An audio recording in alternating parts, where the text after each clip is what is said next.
Well, good morning. It's Saturday.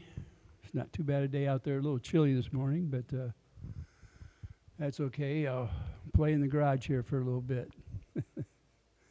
I thought I'd put up a video. I did put up a song this morning, so you're welcome to go over and look at it if you wish. It's called "Are You Lonesome Tonight?" It's an Elvis song, and then I thought I'd do this part here. Talk over a couple of comments. What the heck? I'm always getting dinged with comments. Someone said that they thought I was getting dumber or something to that effect, and kind of reminded me of a skit that Dean Martin and Goldie Hawn put on. So I'll go over some of it, but modernize it somewhat, okay? Anyway, Dean had asked her, he said, well, you're always accused of being dumb. And she said, yeah, I am, and I'm proud of it. And he said, well, why is that? And she said, well, it's the smart people that cause all the problems in the country. And Dean looks at her and says, well, why is that? He said, well, they're the ones that invent all these things out there. And I'm not exactly sure how this whole thing went, but since I'm giving it a modern spin, I'm going to put it this way. The other day I talked about refrigerators and dishwashers and washers and dryers and how the shower heads work and everything. So we're going to do it this way. So the answer was the smart people, they're the ones that invent stuff, okay? And they're the ones that said that this environment, the world was coming to an end. And Dean said, yeah. She said, well, I'm still here. Everything else is still here.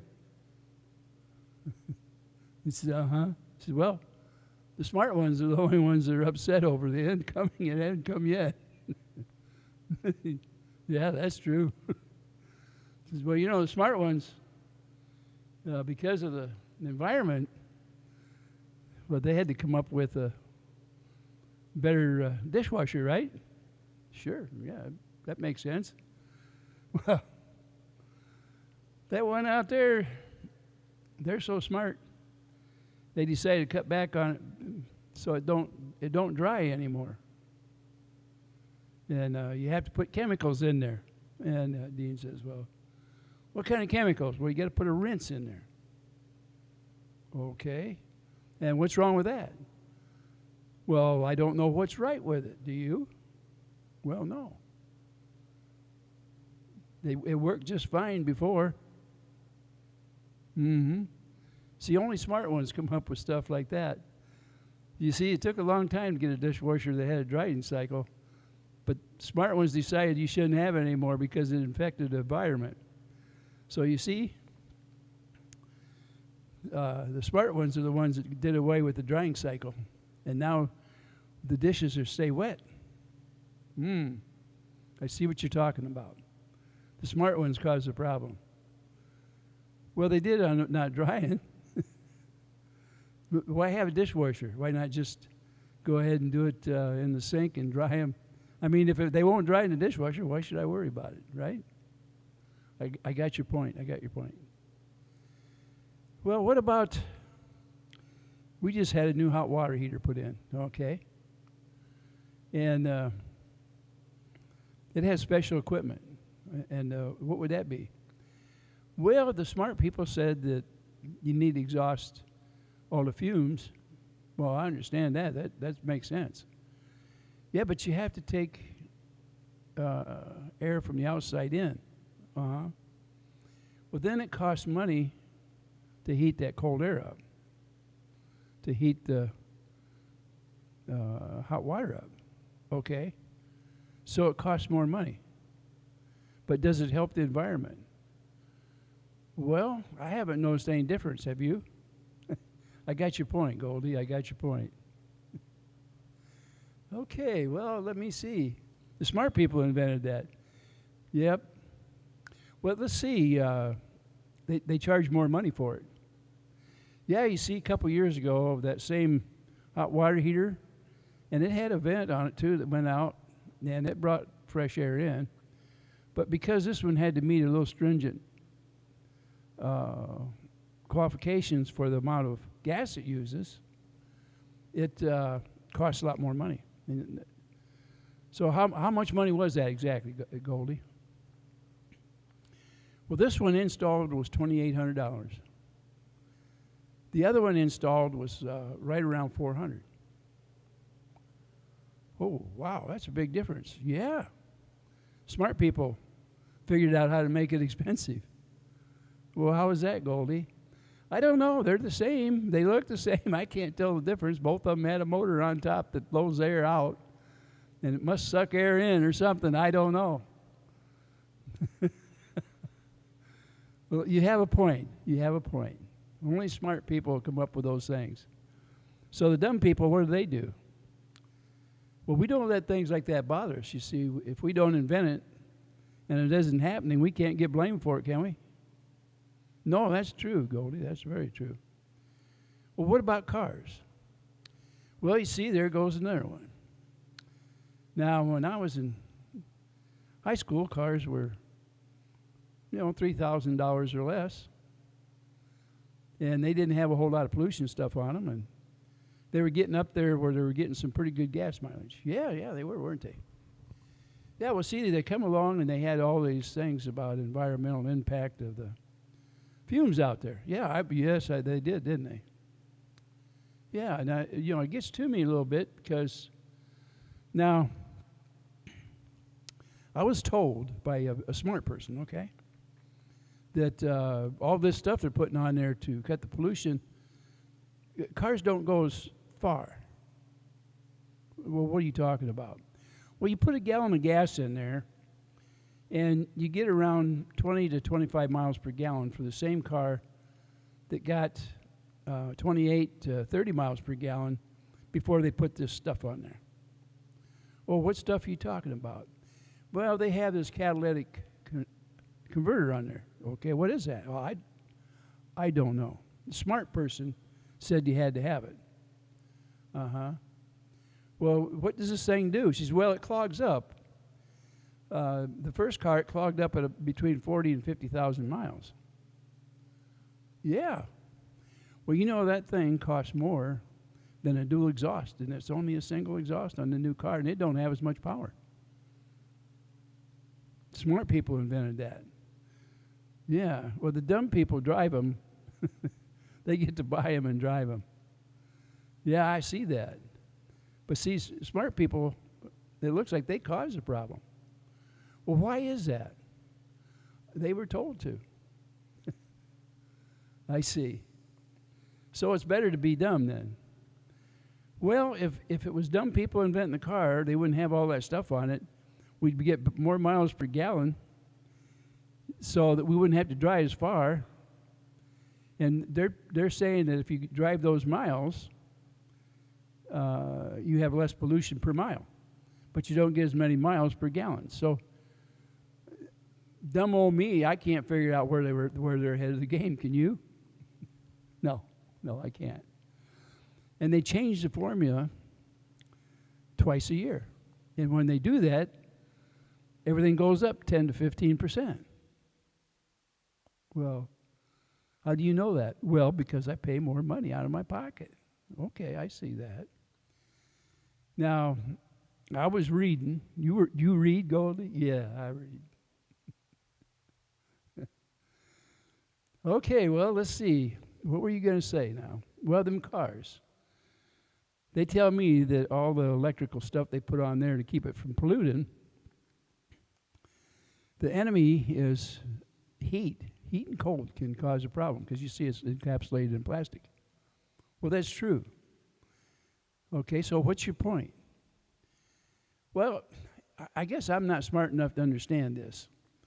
But you see, underneath my car is covered. Yeah, I see that. And on top of the car is covered. You can't see the motor. You can't see anything in there. Right. I can't even see where to fill the power steering or the transmission.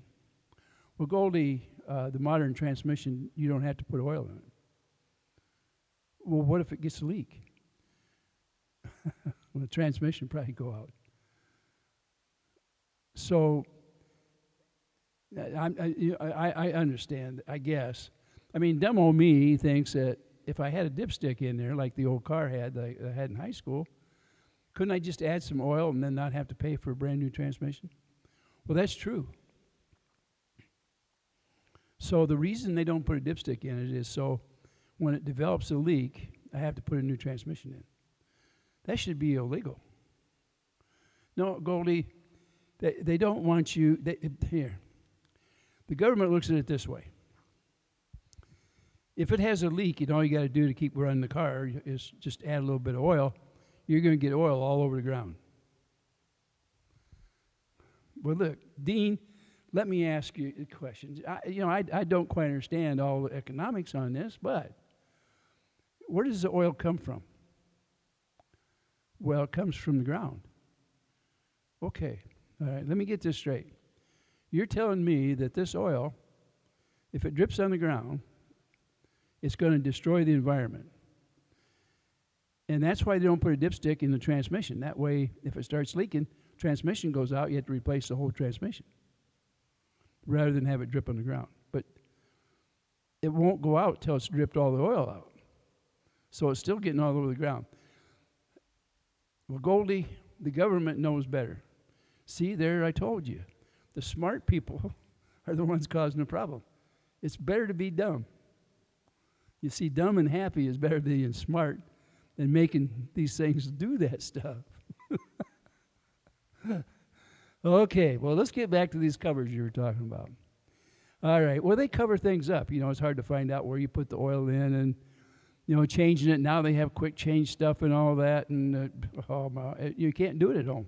No, you can't. So what's your point about these covers? Well, they have these modules on there, they tell me. And the modules tell you when something goes wrong. And they all talk to a computer that's in your car somewhere. Or maybe 2 or 3 computers in there. Just depends. Okay, what are you getting at? Well, if heat destroys this stuff and pre-ages plastic, why is it made out of plastic?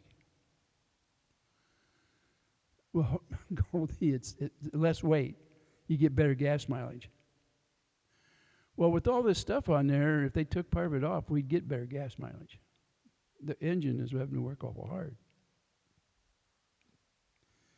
And we have smaller motors, more horsepower, all kinds of stuff on there that go wrong with it. Okay, I understand where you're coming with this. So you still haven't explained the 2 covers. Well, that's what I was looking at you for. I just got through telling you, if you have a cover on top and one on the bottom, it gets hot in there. It destroys those, whatever they call them, modules. Well, that's true, Goldie. It does destroy them. So, what are the covers for? Well, you see, Goldie, I can't give you a good answer for that. It looks better. You see, here again, it's good to be dumb, isn't it? Because, see, I don't know whether it looks better or not. I don't open the hood up. I just know it costs a lot of money for me to go in there and have a mechanic look at it. Every time I go in there, they put this little machine on there. It's a computer-operated deal to talk to my computer on here. Now, why can't that computer talk to me? Well, Goldie, you're asking the wrong person. You see, I'm not a computer genius, but you're a smart person. Well, you see, it's better to be dumb. You can ask these questions that there's no answer to. I mean, I just want to know. Well, you're right. You're right. Well, they do go bad, and it's quite expensive. And I don't know why the computer can't talk to you direct. You know, the old ones used to flash a little light on there, and they would tell you what system was going down, and you could go into that system, and it didn't have all these modules on it, see. So Goldie, they have enhanced it so that they can put their machine on it, and it not only tells them what goes down, but it also tells them how to fix it. Well, when I was in there, they wanted to replace 2 or 3 of those modules, and they still went on. So it didn't fix.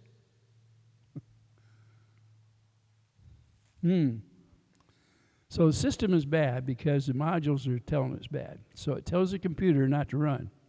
And it has a limp home mode in there.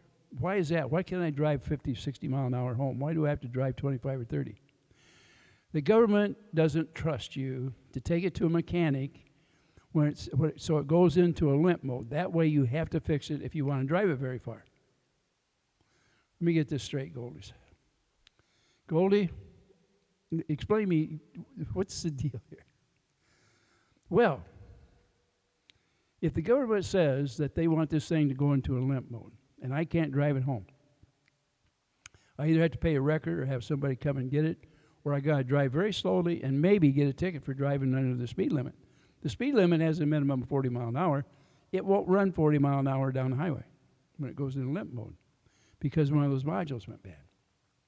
Can't bypass it because the government don't trust me to take it to a mechanic. That's why they do it that way. That way the mechanic has to go in there, shut everything back off, read the codes, come back in, put these pieces in, and then I can drive it again. Meanwhile, I don't have a car. You see, the smart people are the ones that do that to us. My old car run forever. When it broke down, it took about 15 minutes to get it running again. It was either gas or points. So, I mean, there's only a couple things that can go wrong. Is there gas in the car? And are the points working to get the spark plug? I'm just dumb, so those questions I can answer myself. I can change the spark plug. But I can't get to the spark plug with everything that's on that motor. I have small hands. I can't get down in there.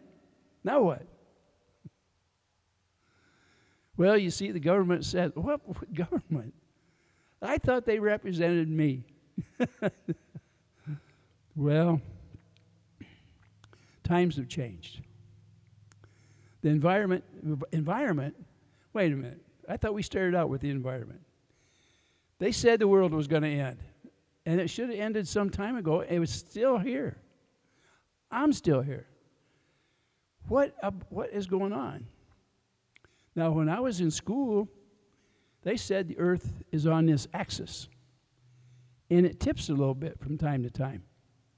And that as it does, if it straightens up, it gets sunlight on it, or if it turns toward the sun, it gets more sun, and it thaws the poles out. Oh. And I heard that the axis has turned just a little bit. That wasn't because of the environment. It's the balance of the earth. It's the way it was told me when I was very young. Now, you asked me what was good of being dumb. Well, it's good to be dumb because the things they told me when I was young, I remembered. And then people come along, smart people, and they tell me what I learned when I was young doesn't pertain anymore. It's not the same thing. I see. Well, all I can tell you, Goldie, is what I hear. That's all. That's all I can tell you. We know I'm more confused as I ever was because being dumb, I mean, I can't get blamed for what the smart people do, right? Well, that's true. You can't be blamed for that. So dumb old me that learned about all this stuff when I was just a child. Now I'm finding out that I was wrong. But yet they're telling me that the earth was going to be destroyed. It's still here. Well, we have more storms than we had before. But I was told years and years and years ago that as the axis changed on the earth, it was going to affect the weather. Now, When I look out there to the Pacific Ocean, and it has the sun on it just a little bit longer than it did before to the north, which drives warm weather up over the cap. That melts some of the snow. The water runs down south. It's picked up by the atmosphere, and it starts raining on the southern hemisphere, and it gets everything up from the northern hemisphere, warms it up on the way down to the southern. Well, that's true, Goldie. How did you come up with that? Well, because it was a simple explanation before all this happened. They told me all about this stuff. And we keep going back to this, and that's why we change all these modern inventions. People came along and they said, we can change your life. We take the washboard away from you, and you can have a washer. But you can't have enough water to get the suds out. So you have to run an extra rinse cycle, which takes more water. I don't understand that either. The smart people invented that. They're the ones that did that. Well, that's true, Goldie. And it's all because of things out of my control. These people are so smart, they're making us dumb people look dumber because we remember things from when we were a child. And it don't make sense now that I'm an adult. Why can't it be simple like it was back then? You know, as dumb as I am, and I went to school, and I had to take some courses that were for design. And they said, you have to do this. Anything you design, remember the word KISS. All right, I give up, Goldie. What is KISS? What does that mean? Keep it simple, stupid. Okay. I understand it. Now, that's abbreviation for something. What does that mean? It means keep it simple so somebody can work on it and it makes sense. That's what it means. Okay. Well, that part, that explains it all, and I'm all done with it. So, well, you know, there's a lot of things out there. I guess all of us, none of us really understand everything that's going on out there. And if we try to break it down into simple terms, and we ask questions, and we say, well, what we were taught when we were young, is this still true today, or are we just getting the wool pulled over our eyes, or what's going on? And I hope you understand. I'm just kind of joking around about the whole thing, but everything has been changed. And, you know, the simple washboard when I was a child, and my mother and my grandmother would be out there on any day, either in the evening or on a weekend, and I'd be carrying water from the pump and filling up the wash tub so that they could wash the clothes, and you know, that was one of those things. It was a simpler time, and nobody got upset too much. And yeah, the gray water went outside from doing the wash. We didn't. We had an outhouse back then. You know, gray water wasn't a big deal. That's all I could tell you. Sometimes it was better to put it in the garden, and especially if we were having a drought. So things were simpler. We used our head, did things. We didn't have a big problem. And the old oil barrels, when they came along, the newest invention for heat, and we were so happy to get it, but sometimes they would leak a little bit or spill a little bit, and we didn't have to build a concrete thing around it to contain it.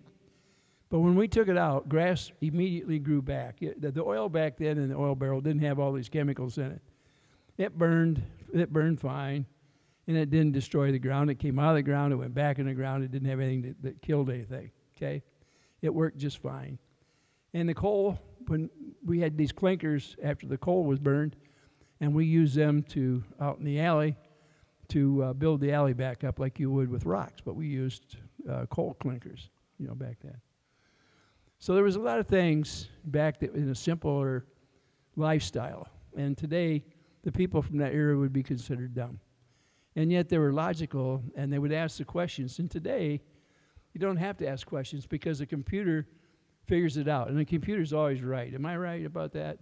Well, you see the courses I took a long time ago. Matter of fact, close to 60 years ago, when I got out of the service, I went back to school. And everything was even back then, was fairly simple in the way it was explained. And I've worked in research and development. I know my way in and out of equipment, how to make it, how to design different products. Somebody brings a request to you, you sit down, and it may be you'll have to ask a few questions and read a few manuals to understand the scope of the physical aspects of what they're asking you to do before you can come up with a piece of equipment. And then it has to meet the cost differential. Is it worth doing it a new way? Okay. Today, they don't do it exactly that way. Today, they say, the door is open, don't worry about the cost, the customer will pay it, go out there and invent it, make it work. And when it comes back, it don't really work like they tell you it will. None of the washers work exactly like they tell you will. The refrigerators don't. They're not as efficient as they once were, although they'll tell you they are. They don't last as long. Here a few years ago, they had a problem with the upgrades, and the average motor was lasting about 5 years, the compressor and motor combination. And then it was bad. And that was about 90% of your refrigerators at that time. Now, they don't like to come out with these statistics to prove it to you or anything like that, because, after all, smart people don't make mistakes. It's only dumb people that ask these questions, and they're not smart enough to understand why a smart person would invent something that don't last, if that makes sense to you. You see, logic goes out with intelligence. Only a dumb person's logic. Did I get my point across? I hope so. Listen, I'm not trying to confuse you. It's a weekend, and I'm having a little fun, and that's it. And it really is true. I worked in an office. I worked in research and development for a number of years. I took different courses to learn how to make the machines that made products. And today's world is so much different than that one. And I still haven't figured out where the engineers got their training that are inventing these things. I worked on carburetors and stuff when I was young, and I had them to the point where, I knew that atomization was one of the tricks you had to have. So if you restricted it but put too pressure to it, you would have better atomization and get better mileage out of it. And the only thing you had to fight at that point was the heat, and a bigger radiator with a retention tank would solve the problem. So, and there's so many things. They used to say, watch the yin-yang effect, the push-pull. For every action, there's a reaction. And I guess today people have forgotten that. And they fill all this nonsense in vehicles. This one back here, just to give you an example, one of the coil packs went out. Now, the intake manifold is over the top of the engine. And it's a V6. It's set sideways in the car, and it's a four-wheel drive, or all-wheel drive, actually. So the three cylinders in the back are hard to get to. You have to tear the top of the motor apart to get at it. And you have all kinds of stuff up here on top that are in the way to get down there. There's even a little hose all the way to the back of the motor that's that long, and you got to shimmy your hand down in there to get it all loose, and it's blind. You have to go online to see where it's at so you can even find it, and then you feel for it. You can have all the lights you want. You're operating blind at that point. You just don't see it. And if you don't unhook it, then you have a hard time getting the manifold out. And that we're trying to put it back in, you have the same problem. Ask me how I know. Yeah, right. I forgot to hook it back up when I put everything together. Anyway, I had one coil pack that was bad, so I went online. I said, "Oh yeah, look, what's going on here?" Because it shouldn't have went out. It went out at about I think it was around 50,000, maybe not quite that many miles on there. I don't have a lot of miles on it anyway. And they said, well, one of the problems is the heat buildup can destroy the coils. There's a coil for each plug. Now, it used to be one coil was for all the plugs, so it didn't matter whether you had a V12, a V8, V6, straight 6, or straight 4. One coil. Now you have a coil for each cylinder, and it's more important. It works better. Okay? Well, if they say so. I mean, I didn't have this problem before. You see, the coil was up on the side of the motor, and then I could change it out in less than 10 minutes.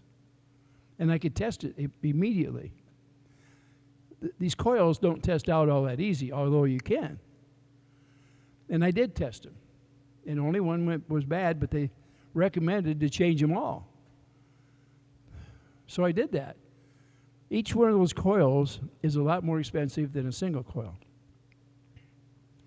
So you dig deep in your pocket. If I'd have took it in, had all that work done, plus the spark plugs, I'd have spent somewhere around $1,000, give or take a few bucks. I was able to do the whole thing for about $400 by the time I get done buying gaskets and hoses and spark plugs and the coils. I replaced all 6 coils, by the way. And maybe I spent a little more than that, now that I think about it, because they're expensive. I don't remember exactly what they are. I was thinking they were a little over $100 a piece. So anyway, I give you an idea. It's worse now than it was back then. When I did all this work 3 or 4 years ago. But my car, this car, I bought it just before I retired, about a year before I retired. So I've had it a long time, and I've done all the work myself. It's never been in a shop. But it still has been an expensive operation for me. The modern car doesn't work as well as what the old cars did. When you had a car back in the 50s, it had a simple motor, and you could climb right into where the motor's at to work on it. You could get inside where the hood is there and set down. So somebody my age didn't have a problem working on them. I'm just telling you, it was a lot easier. These, it's a whole different story. You're taking a lot of things apart. You have to take pictures. You want to know where you can get the information so that you can find out from somebody else, is there a faster way, quicker way, better? The whole works. The manual that you buy, you might as well throw it away. It'll tell you what's there and where it's at. But as far as the rest of it, it won't give you a shortcut. It tells you what the inventor said. And we all know it made it so complicated nobody else could work on it, right? Oh, Lord, Lord, Lord. Yeah, I know. It's more of a rant than it is information, isn't it? So, yeah, and I have a mechanical background. So, I mean, it's not like I'm speaking something gibberish or anything like that. That's true. You can ask anybody who's worked on these, the problem. Now, like I say, when I got it all together, I forgot that little hose, and I ended up having to feel around, finally got it in place and fixed, and it ran like a brand new one, and to this day it still is. But it didn't solve the heat problem. I still have a manifold over the top of 3 cylinders, and I still have the problem. One of these days, it'll probably burn another coil out, but just from the heat. So when you look in there, if you have a cover over your motor, and then you have a manifold over that, and then, a manifold first, and then a cover over the engine. And then it's packed full of wires. And when I say packed, you can't get your fingers down in there. A vehicle this old, every connector is plastic and it's brittle. Why? Because it's went through all the phases of heat and cold.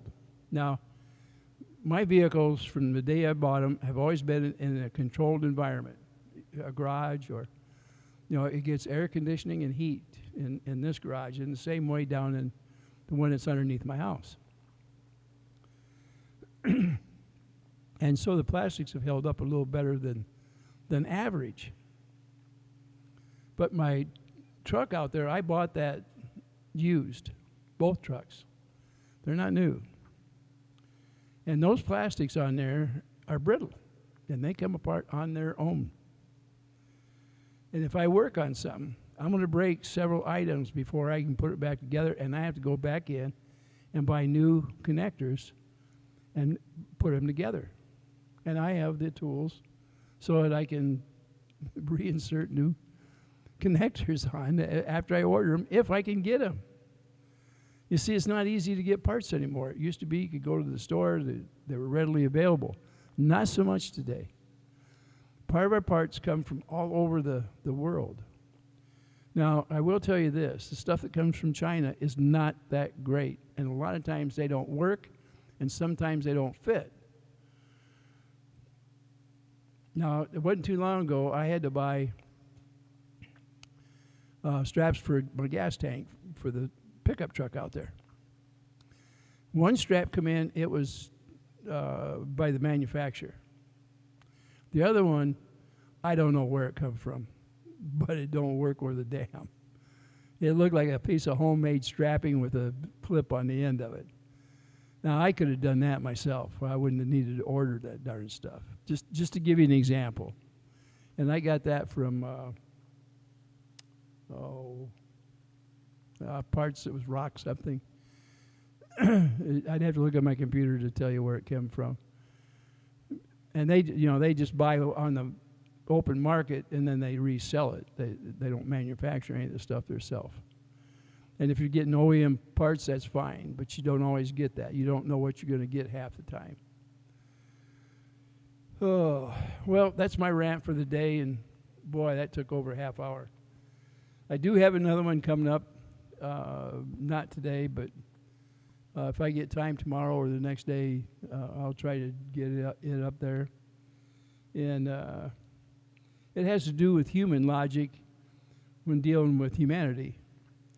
And yeah, it'll fit in real well with everything we talk about. Maybe even including the court system, who knows. But you guys got the general idea, and I'm sure that you can come up with your stories as well about things that have happened to you, about trying to keep up with the environment, the inventions of today that are not simple. They didn't follow the KISS formulation at all. I don't know what happened. What happened to people that can't think anymore? They try to invent everything off of a computer. You need to go back to the basics for learning skills, because you'd be surprised what your mind can come up with when you need to come up with something that'll say a simple thing to pick something up off the ground with.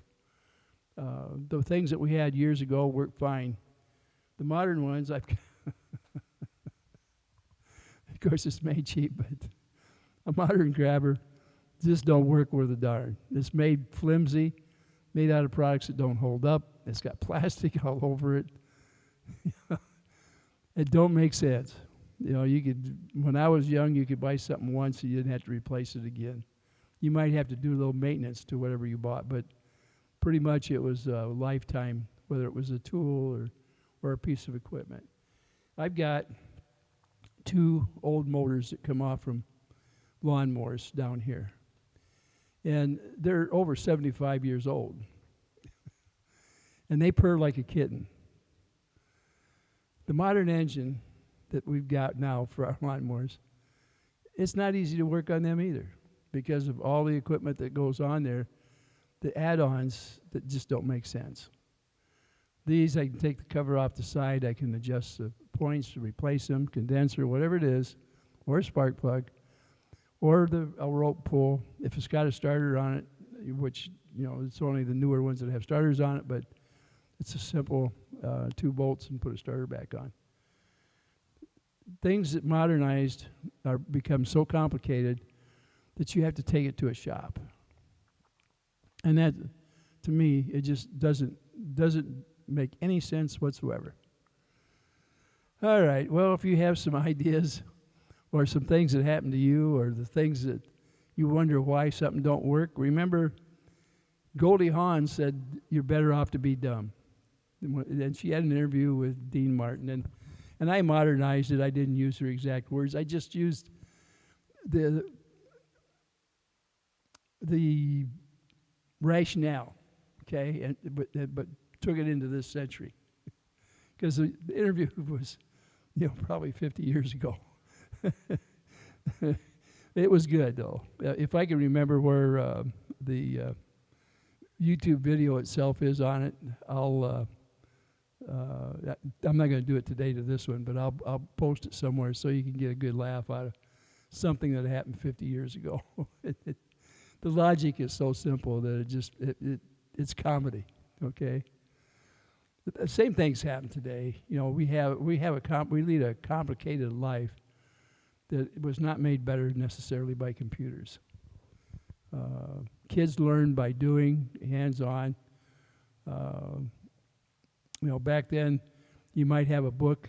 When I went through mechanical design, the professor that I studied under, he was a professor, a college professor. He gave me a book of mechanical designs. It wasn't very big, probably 3/8 to a ½ inch thick. I guess it was about a ½ inch thick. And it was probably 7 or 8 inches one direction and say 5 or 6 inches the other direction. He said, everything that's mechanical is in this book. The fixtures, the way it works. And it's up to you to make the combination to make whatever piece of equipment you're going to. But it's all here in this manual. And then I had a book from Ryerson Steel that gives you the in and outs for design, whether you're doing beams, bolts, all that stuff. They give you the tables and mathematical equations that you need to use in your design. So it was pretty easy back then. Today, it's a whole different story. Now, as far as the engineers, it's kind of like a doctor. He gives you a pill to fix the symptoms, but not necessarily a pill that will stop you from getting the symptoms. In other words, if there's something wrong with you, do you just take the symptoms and try to give you an aspirin to mask it? And then if that bothers you, you're given something so that your stomach won't start bleeding because of the acidity that's caused by the aspirin.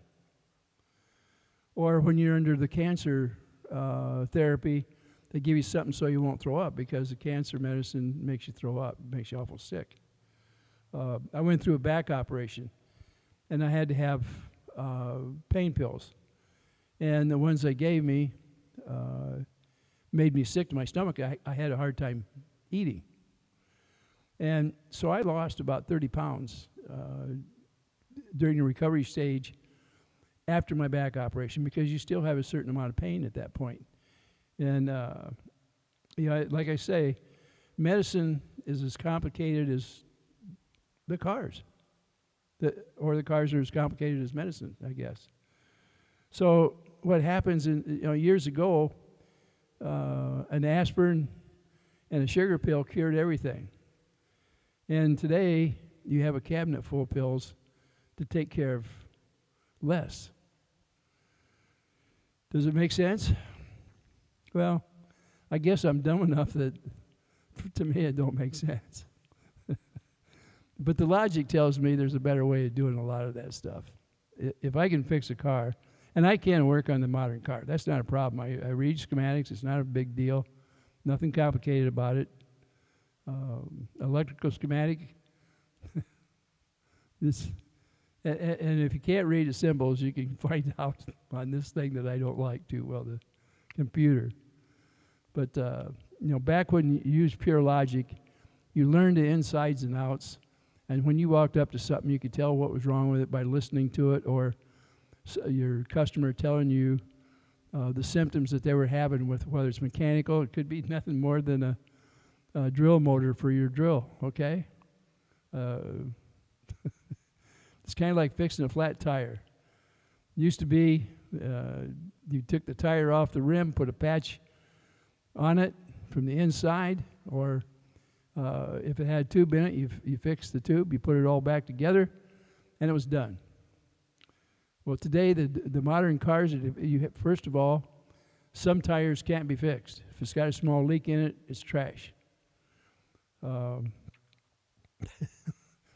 flat tires. I griped about them the other day. They don't ride worth a darn. hard as a board. You feel every bump in the road, and it's hard on your equipment. It's hard on your car. The suspension system goes bad on it quicker. And if it goes flat, okay, and you drive at that 60 miles that they tell you can, they want you to throw that tire away because it's no longer trustworthy. It got you to there. The run flat tire is more expensive than a regular tire. It has less face on it, so there's less cushion for the bump, so you have bigger rims on your car. The logic of it all is beyond my good sense. You know, when you dumb down and you think you really got it figured out, you don't. You know, going back to the old rims with the wooden spokes and the big old tires, we're almost back to that again. Those great big skinny tires. Oh my, I guess we can't learn from history, that's for sure. And you know, those old tractors, some of them from the 20s and 30s are still running today. Now, they won't haul that equipment around that we have today. But Lord, they farmed a lot of ground back then with just nothing more than a Johnny Popper. So, all right, that's all I got today. And oh, I'm going to do like John says, ta-ta.